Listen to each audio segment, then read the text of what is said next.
Dans le numéro du 17 novembre 1923 de la Revue politique et littéraire, surnommée la Revue Bleue, une nouvelle au titre inquiétant, La haine surnaturelle, commence par cette exclamation « Cette terre étrange ». Celui qui s'écrit ainsi, alors qu'il erre dans la vapeur livide du marais des esclaves, se prénomme Frédéric Maldard. Depuis plusieurs semaines, le jeune homme craint le crépuscule car il croit apercevoir un être qui le suit dans les bois, alors que la planète quitte la lumière pour le néant. Toutefois, malgré l'odeur menaçante du large, malgré le frisson qui lui passe sur l'échine, Maldard continue sa marche. Il brave l'ombre et l'eau visqueuse, le froid et la gueule riante de la nuit, car les démons imaginaires et les hommes inquiets sont de la même espèce au regard du temps et de la nature. Ils ne sont rien de plus qu'une fable qui dure quelques saisons ou quelques millénaires. Irrité contre lui-même, maudissant cet être couard qui sommeille en lui, Maldard rentre dans sa demeure et trouve refuge dans la bibliothèque. Après avoir parcouru les étagères, il finit par choisir 2 livres. Les voyages du capitaine Cook et Gaspard des Montagnes. Il saisit Gaspard des Montagnes, écrit l'auteur, et s'en alla vivre avec lui au pays d'Auvergne. Parfois il s'interrompait, il aimait à évoquer les personnages, les sites et les circonstances. Puis il reprenait l'exploration avec un petit frémissement de plaisir. Avant de se coucher, Maldard va respirer une dernière fois l'odeur des chênes et de la lune. L'angoisse revient bientôt. La silhouette est de retour sur la rive du marécage. Il crie, mais aussitôt l'ombre disparaît dans la forêt. Agité, il retourne chez lui, se barricade et tente de reprendre la lecture de Gaspard des Montagnes. Maldard se demanda s'il n'avait pas été impressionné par ce récit où passe une manière de fantôme. Mais 100 fois il avait lu des récits dramatiques sans ressentir une nervosité troublante, et surtout, sans aucune suite hallucinatoire. La haine surnaturelle a paru le 17 novembre 1923. Les vaillances, farces et gentillesses de Gaspard des Montagnes, premier tome de la tétralogie d'Henri Pourrat, a été publié par Albin Michel une année plus tôt, le 17 mai 1922.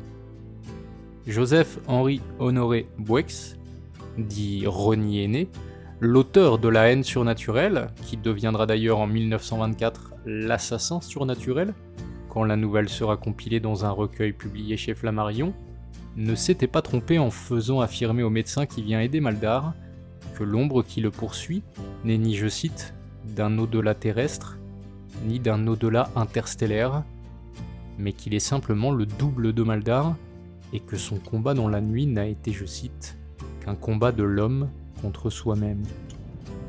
Gaspard des Montagnes est bien ce sommet de la littérature qui tente de donner à voir les fantômes, tous les fantômes, qu'ils soient ceux du folklore des vieux temps, ceux du courage et de l'amour, ceux qui sont encore de chair et qu'on cache au fond d'un tunnel dans la forêt. Mais ce n'est pas tout. Gaspard des Montagnes est aussi un superbe roman du triomphe de la vie, de l'amitié, sur la nuit, le plus sûr sentier du paradis, puisque le dernier tome de l'épopée d'Henri Pourrat devait initialement s'intituler ainsi. Oublieuse postérité, épisode 42. Une épopée régionaliste. Le roman est né du poème épique, il aurait intérêt à y revenir. C'est ce qu'affirme Henri Pourrat à propos du rôle du roman paysan à Frédéric Lefebvre en juin 1925, qui est alors le critique des nouvelles littéraires et de la fameuse rubrique « Une heure avec ». Lefebvre est venu rendre visite à l'auteur en Auvergne, à Ambert, là où l'action de Gaspard prend place.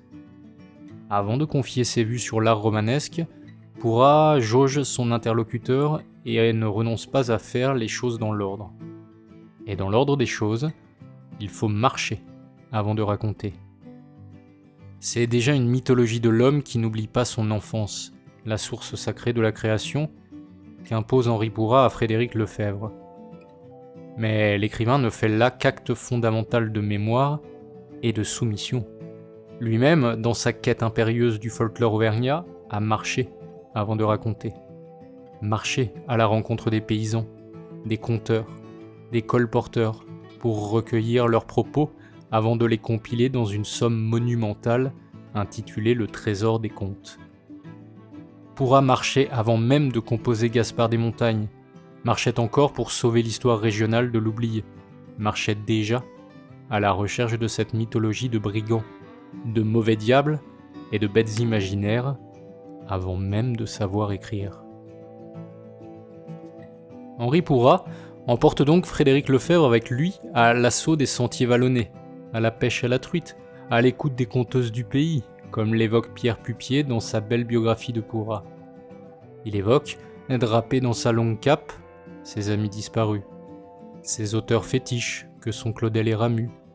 Il disserte à propos du folklore, du rire, de la paysannerie, du régionalisme, cette appellation ô combien ridicule. Pourrat donne à voir la véritable terre nourricière telle que lui la voit, ou mieux, telle qu'elle devrait être vue, elle qui est suffisante pour combler toutes les aspirations de l'honnête homme et le conduire sans effort vers l'universel. Nature reste le maître mot de tous les arts et de l'art de vivre. Celui qui dit déjà surnaturel. Déclare Pourrat pour définir son art. Citation d'ailleurs que l'on reprendrait bien volontiers pour définir celui d'un auteur majeur, qui sera ici un jour évoqué, auteur de La Terre de Provence, réel et fantasmé, Henri Bosco. Le surnaturel n'est d'ailleurs pas restreint à son acception traditionnelle dans la bouche de Pourrat, qui voisine avec le fantastique. Il faut aussi, et absolument, s'attacher à sa valeur géographique. Ce surnaturel, inhérent et non pas contre nature, dépasse la mesure, dépasse les limites de la terre. Gaspard est un héros vaillant, né en Auvergne, mais son destin est celui de sa cousine, le véritable personnage principal des romans de Pourrat, devient au fil des pages, au gré des tomes, celui de toute l'espèce humaine, car il touche à des drames et des joies simples ou complexes, primitives comme modernes. Pourrat est le rénovateur de la chanson de geste, écrit Joseph Desémar dans l'Auvergne dans les lettres contemporaines. Qui pourrait dire mieux ? Gaspard des Montagnes grandit comme un frêne d'Auvergne. Il existait déjà avant que l'œil ne le voie. Ses racines profondément enterrées sont celles du folklore bien sûr, et d'un conte en particulier, intitulé tantôt Les yeux blancs, La main coupée, ou encore Les yeux rouges. L'argument en est le suivant. Un soir, alors que le père laisse sa fille seule à la maison, celle-ci est confrontée à des brigands qui cherchent un butin. Dans la bataille, la jeune femme parvient à couper la main du chef des brigands, qui s'enfuit et jure de se venger. Quelque temps plus tard, la jeune femme épouse, sans l'avoir reconnu, le brigand qui veut aller plus loin encore dans sa vengeance. Et là-dessus, viendront 4 romans et 1000 pages entre 1922 et 1931. Le premier roman de 1922 est intitulé Le Château des Sept Portes ou Les Enfances de Gaspard. Le second, publié en 1925, L'Auberge de la Belle Bergère ou Quand Gaspard de guerre revint. Le troisième, publié en 1930, Le Pavillon des Amourettes ou Gaspard et les bourgeois d'Ambert. Le quatrième, enfin, publié en 1931, La Tour du Levant ou Quand Gaspard mit fin à l'histoire. L'ensemble est dédié à tous les miens, et chaque roman est composé de la même manière. 7 veillées, elles-mêmes divisées en 6 pauses. Bien sûr, le choix des veillées plutôt que des parties, des pauses plutôt que des chapitres, n'a rien d'anodin et participe de l'immersion, de l'hommage et de la technique qu'a souhaité rendre ou utiliser Henri Pourrat. L'histoire n'est pas racontée par un narrateur omniscient qui deviendrait peu à peu l'auteur, même si l'on entend naturellement sa voix de temps à autre, dans les moments d'affliction ou de paix de la nature notamment. Non, elle est racontée par la vieille Marie, assise dos rond près de sa fenêtre, tandis que bien des lunes sont passées et que Gaspard et tous sont morts. Voici comment la Marie compte le début de l'histoire, car après tout, Gaspard des Montagnes est aussi un délice de style. C'était, dit la vieille, au temps du grand Napoléon, et quand on commença de faire la guerre en Espagne. Anciennement, les Espagnols venaient avec des mules chercher en nos pays les pierres d'évêque, ces pierres violettes qu'on trouve dans les mines du Vernel-la-Varenne. Une année, même, comme ces marchands avaient été arrêtés et dépouillés sur les chemins, les gens du Vernet s'offrirent à travailler pour eux aux carrières, sur parole, les nourrir et leur avancèrent au départ ce qu'il fallait pour la route. Les Espagnols surent d'ailleurs reconnaître le procédé et firent passer, sans manquer, les sommes dues à ces pauvres gens. Puis les Auvergnats avaient pris cette branche de commerce. Un nommé Grange, qui habitait Chenerai, dans la paroisse de Dorange, faisait une fois l'an le voyage de Catalogne. Mais il se vit alors contraint d'y renoncer. Cela ne valait plus rien pour un Français de se promener sur ces Catalans de chemin. Du reste, ces pierres d'Auvergne n'y étaient plus de défaite.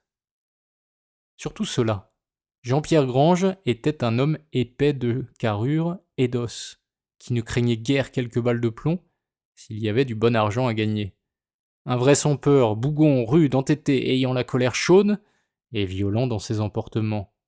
Les favoris noirs, surnommés en ce temps-là nageoires, qui lui mangeaient la face, faisaient peut-être la moitié de sa réputation. En tout cas, un Auvergnat renforcé, au crâne droit de pente jusqu'à la nuque, aux oreilles cramoisies et craquées d'engelures, aux joues fouettées d'une résille de sang qui disait assez les bons dîners d'auberge. Mais par-dessus ce vermeil, le hâle avait tanné son cuir. Grange avait trafiqué autrefois dans les pays du soleil. De ses navigations, il avait même rapporté l'habitude de fumer comme les gens de marine. Jean-Pierre Grange est le père d'Anne-Marie qui vient d'attraper ses 14 ans quand commence l'histoire. C'est le fameux père du comte des yeux blancs qui doit s'absenter de la maison. Le père qui a, je cite, « affaire à Ambert, un rendez-vous pris pour un marché de bois qu'il ne peut remettre. Il compte passer en ville avec sa femme et Pauline, la sœur d'Anne-Marie, le dimanche des Brandons. En somme, Anne-Marie resterait 3 jours à la maison avec le valet qu'on appelle le Nan. Mais grand Dieu, le sang sera versé pendant ce voyage. Le sang de la famille, le sang des brigands, le sang des animaux de la ferme, et même le sang de la forêt. Impuissant, on va consulter le cousin Gaspard. Je cite, « natif de Surmontargues, un lundi de Pâques, à 3 lieues d'Ambert, côté du soir, où l'on pousse la neige 8 mois de l'année avec son ventre. Et voilà qu'Henri Pourra, ou la vieille Marie, c'est selon, rajoute du conte au conte, dans un enchevêtrement qu'on devine aussi libre et adroit que le feuillage du saule pleureur, entre chasse aux prêtres, feu au logis et louche à part d'heure.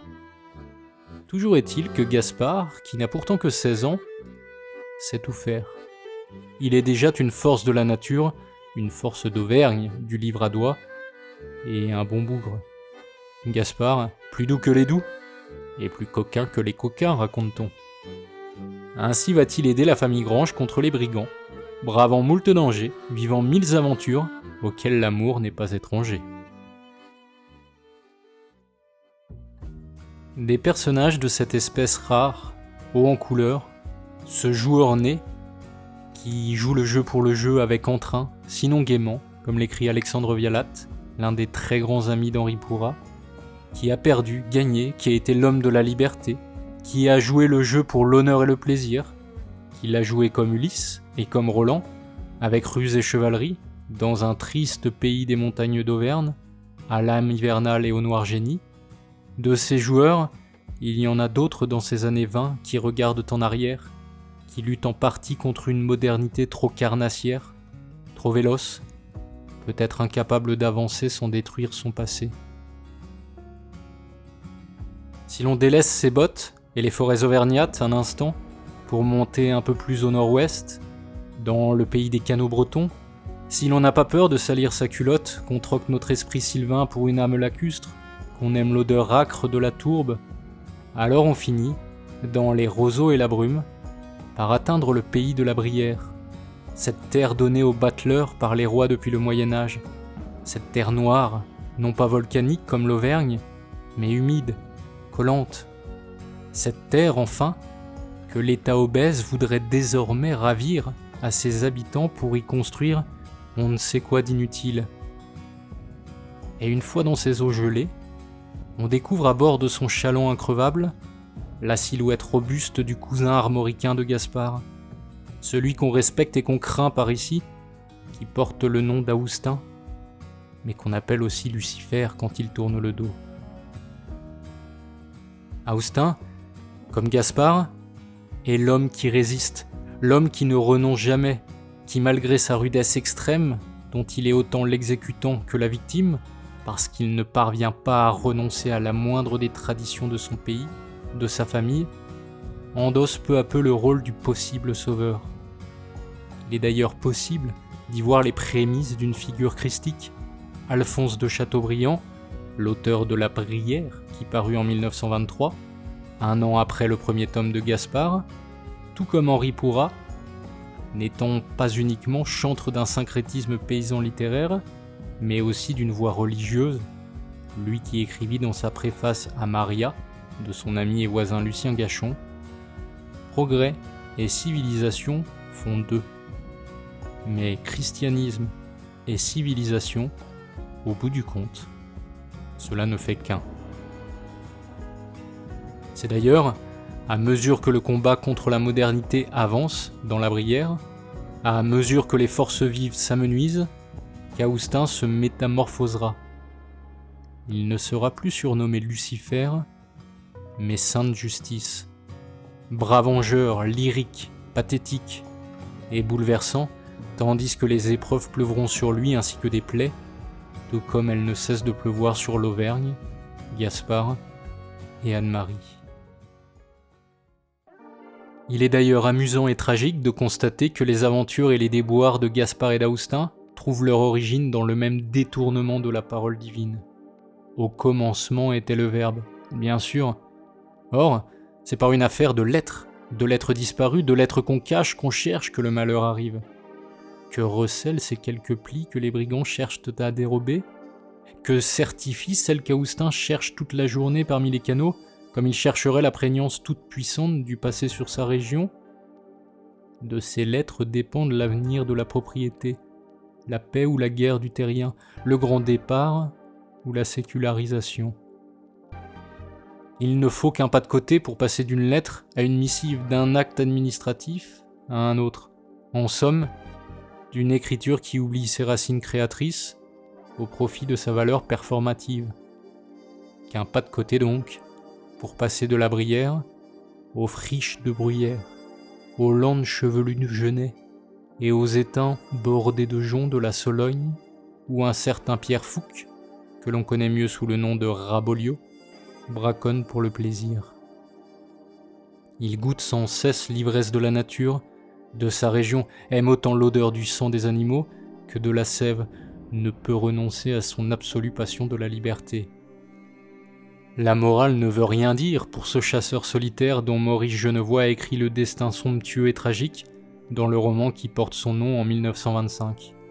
Il n'y a pas d'autre choix que d'assouvir des besoins antiques, primitifs, et ce, même si le monde l'en empêche, monde moderne incarné par l'ordre et la justice, c'est-à-dire par le gendarme Bourrel, qui fera tout pour capturer Raboliau. Il faudra alors payer. Mais Raboliau refuse car la nature ne doit rien à l'homme, et l'homme qui se fond dans la nature ne doit rien à celui qui épouse la société. Il faut alors fuir.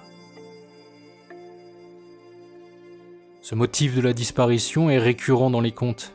Disparition ou même transformation, pris voire repris par la nature, ou volontairement dissimulé en elle, à l'image de Clapu, dans le Trestoula d'Henri Bosco, publié en 1935, et dédié à Henri Pourrat, qui disparaît dans la montagne, chair et esprit, qui semble devenir à la fois l'esprit de la terre et l'ennemi de l'administration, puisqu'il s'agit encore une fois d'actes administratifs et de dévoiement de l'écriture, à l'image de Raboliau, qui maigrit à vue d'œil mais dont la colère enfle, car la nature n'est pas avare de beauté dangereuse.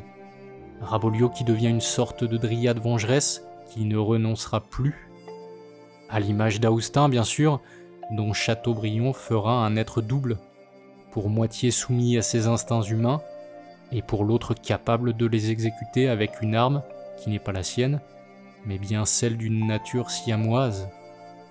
Et enfin, bien sûr, à l'image de Gaspard des Montagnes, qui va chercher des nouvelles d'un enfant disparu dans la nature, dont on soupçonne aussi le ravisseur de se cacher dans la même nature, rappelant l'antinomie du monde sauvage, protecteur et carnassier, loup et chaperon, petit pousset et ogre. Comment pourrait-on encore parler de littérature régionaliste ? Les termes sont nombreux pour évoquer cette littérature qui, je cite, produira à nouveau une belle apparence verte dont se recouvrira le sol roux et calciné, ainsi que l'écrit Ramu dans sa préface à L'herbe pousse dans la prairie de Raymond Dumay, qui est au front quand paraît son premier roman en 1941. La nature triomphera toujours de la mort. Le poète de la terre apportera toujours l'eau rafraîchissante à l'âme la plus bouleversée, disent ces grands auteurs. Après tout, c'est l'Auvergne qui sauva Henri Pourrat de sa tuberculose, alors qu'il se destinait à des études à Paris. C'est elle qui l'empêcha de s'éparpiller, car ses racines étaient trop courtes pour le laisser aller au-delà du monde. C'est pourtant elle qui le laissa aller, son œuvre, au-delà de toute frontière quelques années plus tard. Alors, qu'on la dise régionaliste, de terroir, paysanne, rustique, provinciale, qu'elle soit utilisée par Paul Claudel pour se moquer de François Mauriac, ce romancier régionaliste, cela n'est après tout qu'un charme du passé. Qu'est-ce que cela peut-il encore bien vouloir dire un siècle après Gaspard ? Sans doute peut-on affirmer que Pourrat a inventé l'Auvergne pour tous ceux qui ne sont pas d'Auvergne, et qu'il a aimé l'Auvergne pour tous les siens. Sans doute peut-on dire cela de tous les auteurs qui ont parlé de leur terre avec passion. Toujours est-il que dans nos cartographies intérieures, qui épousent parfois celles d'une nation, au sommet de la motte bleue du Puy-de-Dôme, l'on aperçoit encore et toujours Gaspard qui tente de déjouer les plans machiavéliques des brigands. Et si l'on se tourne tout doucement vers le Limousin, on devine dans une gorge du mont Égual, alors qu'un bon soleil se lève, ce vieux Tabus, si cher à André Chanson, qui sauve une brebis avant d'aller s'enivrer à la taverne. Et plissant les paupières, plus loin encore, on devine la silhouette boueuse de Borromée, qui lutte contre les eaux qui ravagent la vallée dans Bataille dans la montagne de Jean Genot. Que de combats gagnés, que de combats perdus, contre une nature qui dit tout de la nature de l'homme, mieux que l'homme ne saurait le dire, et qui continuera de le dire après que l'homme aura disparu. Car alors, il restera les montagnes, et les livres, et leurs murmures rieurs, pour qui sait entendre.